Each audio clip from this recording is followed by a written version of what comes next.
வணக்கம் நேயர்களே. பி குருஸ் தமிழ் சேனலுக்கு உங்களை நான் வரவேற்கிறேன். நான் சேதுராமன். இன்று என்னோடு மீண்டும் இணைந்திருக்கிறார் அரசியல் விமர்சகர் திரு ரவி டிடிஎஸ் அவர்கள்.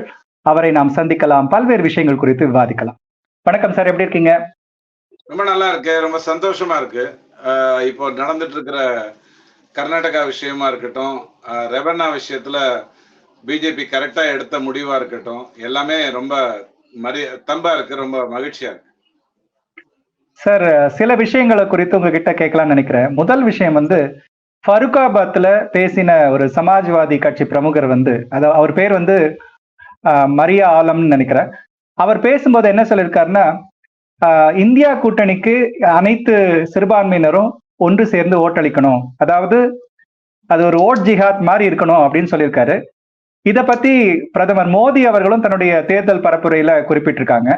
இதை நீங்க எப்படி பாக்குறீங்க? அது அந்த வார்த்தை ஆண்டவன் அவன் மூலமாவே கொடுத்தான் பாருங்க. இப்ப லவ் ஜிஹாத்ல என்ன நடக்குது? இங்க இருக்கக்கூடிய பெண்களை இஸ்லாத் இதுல இருக்கிறவங்க ஏமாத்துவாங்க, கல்யாணம் பண்ணிப்பாங்க, அதுக்கப்புறம் அவங்க தலாக் கொடுத்துருவாங்க, அதுக்கப்புறம் இது உக்காந்துட்டு இருக்கும். காஷ்மீர்ல பண்டிட்ஸ் அனுப்பும்போது கூட ஆண்கள் எல்லாம் கிளம்பி போயிடுங்க, பெண்கள் மட்டும் இங்க இருக்கட்டும் அப்படின்னு சொல்லித்தான் அந்த டெரரிஸ்ட் குரூப்பும் அதை பண்ணிச்சு. சோ ஒவ்வொரு பெண்ணை பெற்றவனுடைய நிலைமையும் ரொம்ப மோசம்ங்கிறது தான் லவ் ஜிஹாத் சம்பந்தப்பட்டது. அதே மாதிரிதான் இப்ப இங்க ஓட்டர் ஜிஹாத்ல பண்றாங்க. உதாரணத்துக்கு நீங்க அவர் ராகுல் என்ன நினைச்சாரு, சரி நம்ம இதுல வயநாட்டுல நிக்கிற வரைக்கும் கொஞ்சம் முஸ்லீம் பேசிடுவோம், அதுக்கப்புறம் நம்ம மட்டுக்கு திருப்பி பூனலை கட்டிக்கிட்டு கவுல் பிராமணன் ஆயிரலாம் அப்படின்னு மாதிரி நினைச்சாரு. ஆனா மோடி அதை தட்டி தூக்கினாரு. பாருங்க, இவங்க எஸ்சி எஸ்டி ஓபிசியோடைய ரிசர்வேஷனை கூட ரிலிஜனை கொண்டு வருவாங்க அப்படிங்கிற மாதிரி கொண்டு போனாரு. இன்ஃபேக்ட் அவர் பேசும்போதெல்லாம் சொன்னது என்ன அப்படின்னு கேட்டீங்கன்னா, எந்த விதத்திலயும் அவர் மதத்தை பயன்படுத்தல. இந்த ரிசர்வேஷன் வரும்போது மட்டும்தான் அவர் மதத்தை ஒரு பொருட்டா எடுத்துட்டு பேசினாரு வழிய, மத்த எல்லா இடத்துலயும் அவர் மதம்ங்கிற வார்த்தையை கொண்டு வரல. அப்படித்தான் அவர் பேசினாரு. சோ இந்த ஓட்டர் ஜிஹாத்துங்கிறதும் இப்படிதான், ஒரு தேர்தலுக்காக கடத்துவது. நமக்கு அது தமிழ்நாட்டுல தெரியும், நம்மளதான் 60ல இருந்து கடத்திக்கிட்டு இருக்காங்க, பராசக்தி படத்துல இருந்து இதையே சொல்லி கடத்திக்கிட்டு இருக்காங்கிறது நமக்கு தெரியும். அவங்களுக்குதான் அது புதுசா இருக்குன்னு நான் நினைக்கிறேன். சார், இந்த தமிழ்நாடு அரசியல்வாதிகள், குறிப்பா ஆளுங்கட்சியை சார்ந்த முதல்வரும் அமைச்சர் திரு உதயநிதி ஸ்டாலினும் வடநாட்டு பிரச்சாரத்துக்கு போன மாதிரி தெரியல. ஏன் சார்? இல்ல, அதான் நாங்க ஏதோ இந்தி கூட்டணி எல்லாம் நடத்தி அதுல ஏதோ சொதப்பி சீட் ஷேரிங் எல்லாம் நடக்காட்டி கூட, கல்கட்டால கிடைக்காட்டி கூட, ஏதோ பஞ்சாப்ல 2 சீட்டு, டெல்லியில 2 சீட்டுன்னு கிடைச்சி ஒரு மாதிரி செட்டில் ஆயிருக்கும், நீங்க கெடுத்து போடாதீங்க அப்படின்ற மாதிரி தான் அவங்க சொல்லியிருக்காங்கன்னு நம்ம எடுத்துக்கணும். தவிர ஸ்டாலின் அவர்கள் இதுக்கு முன்னாடி வெளியில போய் பிரச்சாரம் பண்ணி நம்ம பார்த்ததுல ஒரே ஒரு முறை போன தேர்தலின் போது 2019 நினைக்கிறேன். அப்ப மமதாவோட ஒரு பெரிய கேதரிங் பெங்கால்ல அவர் போய் பேசினாரு, நம்ம பார்த்திருக்கோம். உதயநிதி ஸ்டாலின் இங்க கதை விடுற மாதிரிலாம் அங்க போய் கதை விட்டுட்டு இருக்க முடியாது. அழைக்கப்படாததுக்கு நேர்மையான காரணம், இவர்கள் வந்தால் அந்த சனாதன ஒழிப்பு அப்படிங்கிற அந்த ஸ்கிரீன் ஓபன் ஆகி மூடுங்கிறதுனால அவங்க அதை பண்ணிருக்காங்கன்னு தான் நான் எடுத்துப்பேன். சார், ஸ்டாலின் அவர்கள் ஆந்திரால எல்லாம் பிரச்சாரம் போயிருக்காரு, நீங்க கூட ஞாபகம் இருக்குன்னு நினைக்கிறேன். சந்திரபாபு நாயுடுக்காக தெலுங்குல 2 வார்த்தை பேசி அந்த வீடியோலாம் கூட இப்ப சமீபத்துல வந்தது திரும்ப. அதனால அவர் பிரச்சாரம் போயிருக்காரு. ஆனா நீங்க சொல்ற மாதிரி பெரிய அளவுல கூட்டணி சார்பில் போன மாதிரி எனக்கு ஞாபகம் இல்ல. நான் சொல்றது ஒரு தலைவர்னு ஆனதுக்கு அப்புறம். அதுக்கு முன்னாடி அவர் எல்லா ஊருக்கும் போனதுதான். இப்ப நீங்க சித்தூர் பக்கம் எல்லாம் போனீங்கன்னா பிசிகாக்கு ஏதோ பெரிய ஓட்டு இருக்கிற மாதிரி தெரியும், 4 பக்கமும் போஸ்டர் எல்லாம் ஒட்டி இருப்பாங்க. அது வேற விஷயம். நான் சொல்றது அந்த திமுக தலைவர் அப்படிங்கிற அந்த பொசிஷன் வந்ததுக்கு அப்புறம் அவர் எங்கேயும் பெருசா போய், இப்ப கூட லாஸ்ட் டைம் கர்நாடகால எலெக்ஷன் நடக்கும்போது அவர் அங்க போய் எதுவும் பிரச்சாரம் பண்ணல. அப்படிங்கறதெல்லாம் யதார்த்தமான ஒரு விஷயம். ஆனா இங்க காங்கிரஸ் கூட்டணியை பொறுத்த வரைக்கும் அவங்க தெளிவா இருக்காங்க. இவங்களை அனாவசியமா கூட்டு போய் நெஞ்சம் மறப்பதில்லை மாதிரி ஏதாவது ஓப்பன் ஆகி போன ஜென்மத்தின் ஞாபகம் எல்லாம் வந்துருமோங்கிற பயத்துல வேண்டான்னு சொல்லியிருப்பாங்க. அதுதான் நான் நினைக்கிறேன். சார், அடுத்த விஷயம், ராகுல் காந்தி தொகுதியை மாத்திட்டு ஒரே ஓட்டம் பிடிச்சிருக்காரு, ரேபரேலி தொகுதி. உண்மையை சொல்ல போனா 2 தொகுதியுமே காங்கிரஸ் பாரம்பரியமா போட்டியிடக்கூடிய தொகுதிகள். சொல்லுங்க சார். இல்ல, இதுல இந்த பாரம்பரியம் கதையெல்லாம் ஒண்ணும் இல்லைங்க. அதாவது இந்திரா காந்தி அம்மா அங்க எதுவும் பண்ண முடியாதுங்கிறதுனாலதான் ஒரு முறை கர்நாடகால வந்து நின்றுட்டு போனாங்க. அதெல்லாம் தொடர்ந்து ஒருத்தர் வந்துட்டு இருக்காங்க, ஒரு தொகுதியை மெயின்டைன் பண்றாங்க அப்படிங்கறதுலாம் ஒரு விஷயம் இல்லை. இதுல பாரம்பரியத்துக்கு ஒண்ணுமே இல்லை, சௌகரியத்துக்காக தான் அவங்க அதை பண்ணிட்டு இருந்தாங்க. ஆனா ராய்பரேலியை பொறுத்த வரைக்கும் சோனியா காந்தி அம்மா 99 இருந்து அதுல வெற்றி பெற்றுட்டு வந்தாலும் 4 லட்சம் வாக்கு 3 லட்சம் வாக்கு அப்படின்லாம் வேறுபட்டாலும் குறைஞ்சுக்கிட்டு வந்தாலும் அவங்களால ஒரு 2 லட்சம் வாக்கு அங்க அதிகமா வாங்கிட்டு இருந்த முடிஞ்சது. ஆனால் அமைதியில் அப்படிப்பட்ட நிலைமை இல்ல. ராகுல் காந்தி வந்ததுக்கு அப்புறம் பாத்தீங்கன்னா 3 லட்சம் 3.5 லட்சம் 1 லட்சம் 50,000 மைனஸ்ங்கிற மாதிரி அவருடைய பொசிஷன் வந்துருச்சு. இது நான் வந்து ஒரு 4 நாளைக்கு முன்னாடி ஒரு டிவி விவாதத்திலேயே நான் எடுத்து சொன்னேன். அதாவது நீங்க நினைக்கிற மாதிரி ஏதோ ராய்பரேலிக்கு போகலாம் அல்லது அமைதிக்கு போகலாம் அல்லது அங்க வேண்டாம் இங்க வரலாம், வயநாட்டுல வந்து தேர்தல் முடியட்டும், முடிஞ்சதுக்கு அப்புறம் நம்ம வந்து ராய்பரேலிக்கு போறதை பத்தி பேசிக்கலாம் அப்படிங்கிற மாதிரியான விஷயமா யோசிச்சிடாதீங்க. இது ஒரு குடும்பம் சார்ந்த ஒரு பிரச்சனை. அந்த குடும்பத்துல வந்து இந்திரா காந்தி அம்மா ஒரே பெண்ணா ஒரே வாரிசாக பிறந்ததுனால இந்திரா காந்தி அம்மா கொண்டு வரப்பட்டாங்க. ஒரு ஆண்மகன் இருந்திருந்தா நேருவுக்கு கண்டிப்பா இந்திரா காந்தி அம்மா வந்திருக்க மாட்டாங்க. நம்பர் 1. 2வது, இந்திரா காந்தி அம்மா வந்ததுக்கு அப்புறம் அந்த சஞ்சய் காந்தி ஒரு துள்ளல் ஆட்டம் இருந்தது, அவரை இழந்தோம். அவரை இழந்ததுக்கு பிறகு மேனகா காந்தி அப்படியே ஓரங்கட்டப்பட்டாங்க. அந்த மருமகளே அவங்க கண்டுக்கவே இல்லை. ஏன்னா அது அடுத்த வீட்டு பெண், இவங்க வீட்டுக்கு வந்துட்டாலும் அவங்க அடுத்த வீட்டு பெண், அப்படித்தான் அதை நடத்திட்டு இருந்தாங்க. ராஜீவ்காந்தி இருந்தாரு, அதனால சோனியாவை பத்தி கவலைப்படல.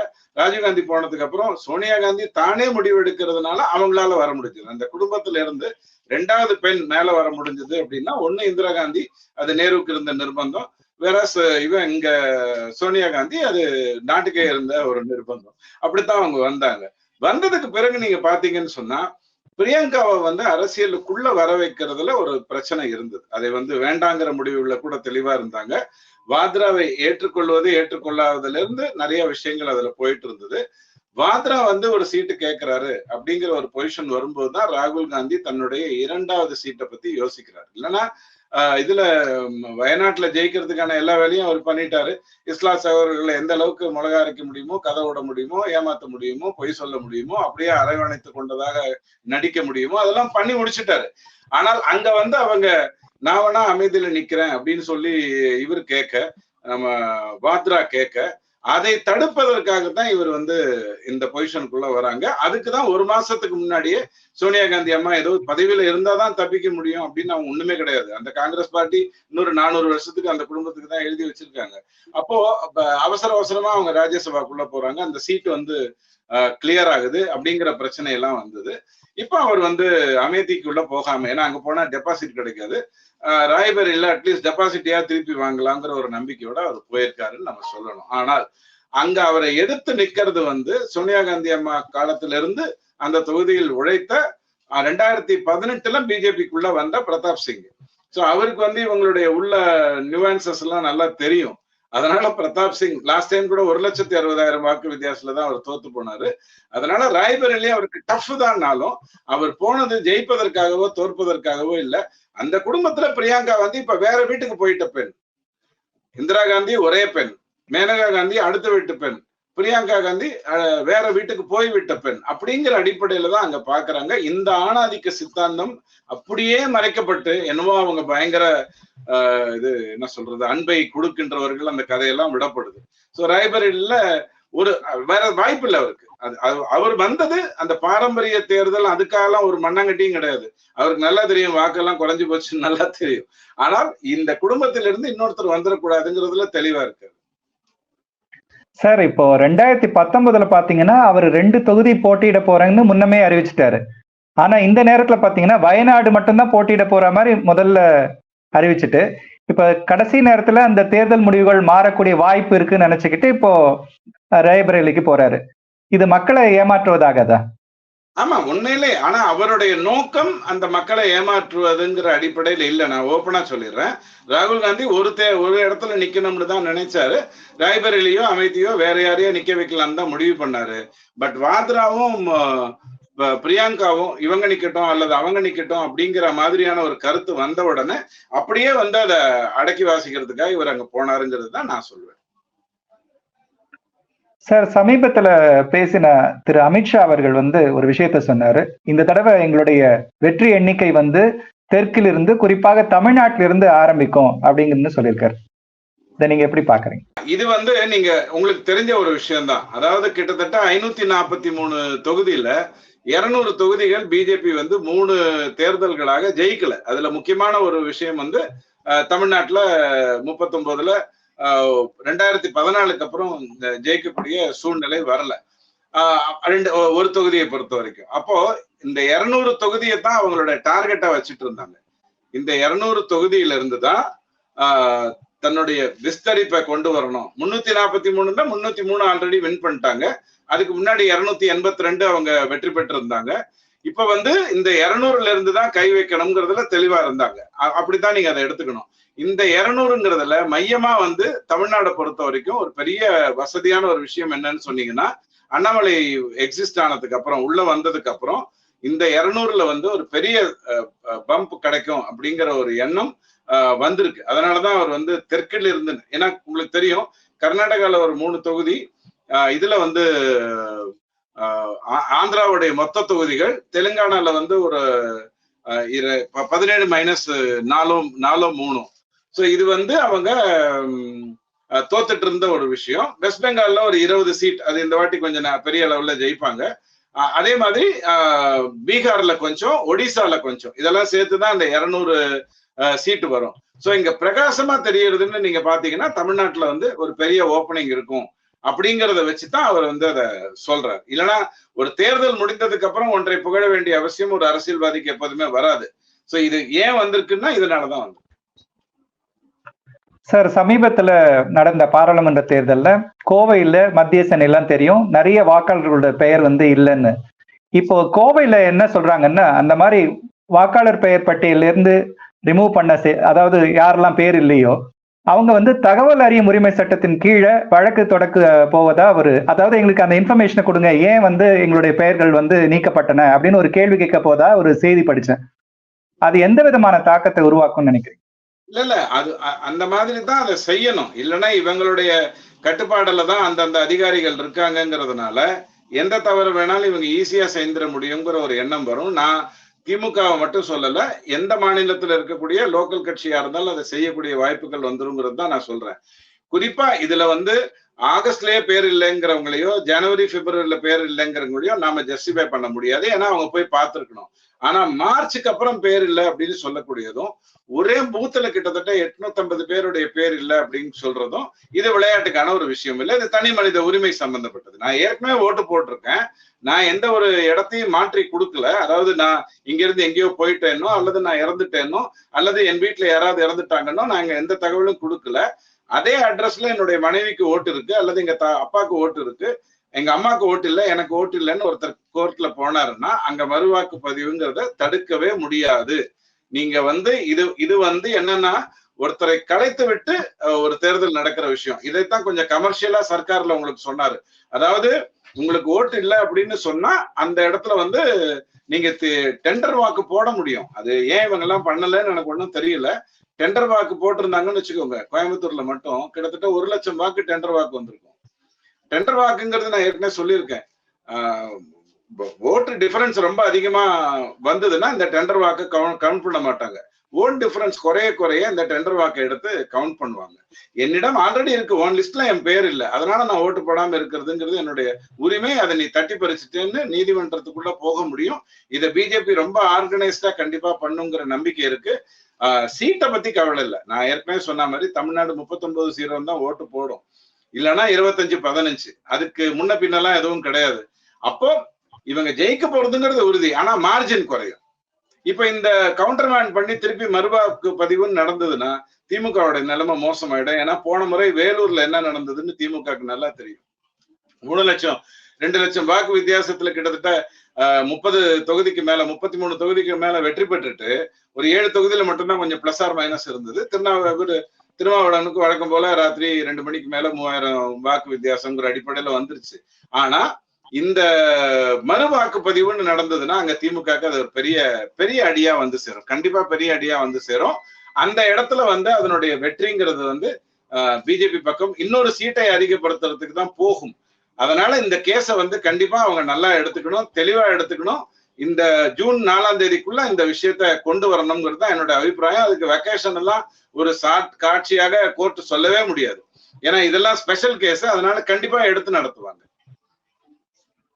சார், இன்னொரு விஷயம் வந்து திரு அண்ணாமலை அவர்கள் இப்போ டெல்லியில பிரச்சாரம் மேற்கொள்கிறார். அங்க இருக்கக்கூடிய social influencer, social media influencers மீட்ல எல்லாம் கலந்துக்கிறாரு. தெற்கு பகுதியில நமக்கு தெரியும், கர்நாடகா போன்ற மாநிலங்கள்ல இவருக்கு பெரிய அளவிலான வரவேற்பு இருக்கு. வடக்குல எப்படி இருக்கு?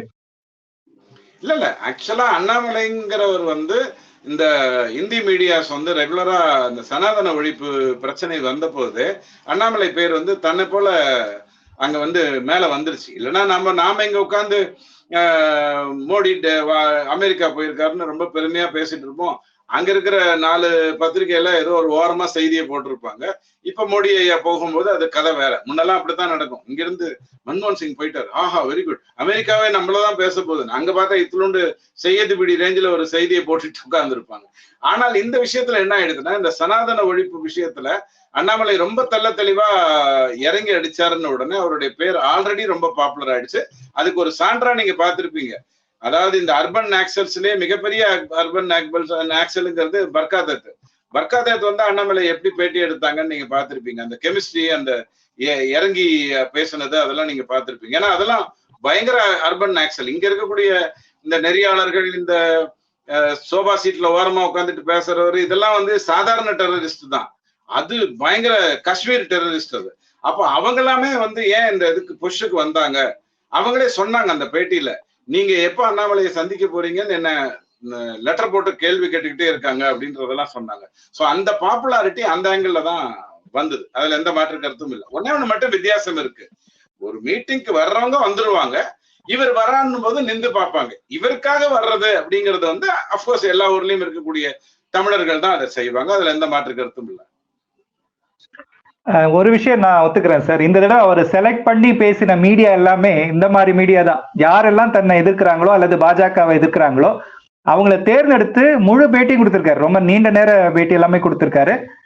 அது ஒரு விதமான தாக்குதல் தான் நான் பாக்குறேன். ஏன்னா அவங்க இடத்துல போய் அவங்களை அடிக்கிறது அப்படிங்கிற மாதிரி ஒரு செயல்பாட்டை அவர் மேற்கொண்டார். பொறுத்திருந்து பார்க்கலாம் என்ன மாதிரி நடக்க போகுது. ஒரு சின்ன விஷயம், அதாவது அண்ணாமலை அவர்கள் தன்னிடம் பேட்டி எடுக்கிறத யாரையுமே அவர் வந்து மறுத்ததில்லை. அவர் வந்து அதுக்கான டைமை பிக்ஸ் பண்ணிக்கிறதுக்கு அவருக்கு உரிமை இருக்கு, அதை பண்ணியிருக்காரு. எனக்கு தெரிஞ்சு 1 வருஷத்துக்கு முன்னாடியே நியூஸ் 18ல கார்த்திகேயன் செல்வனோட ஒரு நீண்ட நெடிய பேட்டி வந்தது. அதுக்கப்புறம் இந்த தினத்தந்தியில வந்து மாத்தி அண்ணாமலை ஐயாவை கூப்பிடுவாங்க. அண்ணாமலை ஐயாவை கூப்பிட்டுட்டு அதிமுகவை பத்தி கேள்வி கேட்டுட்டு இருப்பாங்க. நான் சொல்றது அதிமுக 4 ஆயிடுச்சு, 8 ஆயிடுச்சு, 10 ஆயிடுச்சுங்கிற கதை வந்த போது சோ அதெல்லாம் கூட ஒரு பொறுப்பா பதில் சொல்லிட்டு இருந்திருக்காரு. அதாவது he doesn't differentiate. இதுல கால்குலேஷனுங்கிறது எதுவும் பண்றது இல்ல. ஆனா ராஜீவ் சர்தேசாய் மாதிரி ஆள்கிட்ட எல்லாம் கொஞ்சம் ஜாகிரதையா இருக்கணுங்கிறத அவர் தெளிவா இருந்தார். அவர் பணிவாதான் பேசுறாரு. எல்லாருக்குமே ஒரே மாதிரியான மரியாதை கொடுத்துதான். அர்ணாப் வராருங்கிறதுக்காக ஒரு மாதிரியும் மத்தவங்களுக்கு ஒரு மாதிரியும்ங்கிற மாதிரி எனக்கு தெரிஞ்ச அண்ணாமலையுடைய பேட்டியில வந்து இது பார்த்ததில்ல. அந்த ஹம்பிள்னஸ், அந்த தன்னை தாழ்த்தி கொண்டு தன்னுடைய உயரத்தை தெளிவாக தெரிந்து கொண்டு பேசுகிறதுங்கிறதெல்லாம் மிகப்பெரிய விஷயம். நான் அது ரஜினிகாந்த் மட்டும்தான் பார்த்திருக்கேன். அது வந்து நிறைய விதத்துல அண்ணாமலை ஐயா பிரதிபலிச்சிருக்காரு. இது வரைக்கும் என்னுடைய பல்வேறு கேள்விகளுக்கு ரொம்ப பொறுமையான விளக்கமா பதில் சொன்னீங்க சார். ரொம்ப நன்றி. நேயர்களே, இந்த வீடியோ உங்களுக்கு பிடித்திருந்தால் லைக் பண்ணுங்கள், ஷேர் பண்ணுங்கள், மறக்காமல் பி குருஸ் தமிழ் சேனலை சப்ஸ்கிரைப் செய்யுங்கள்.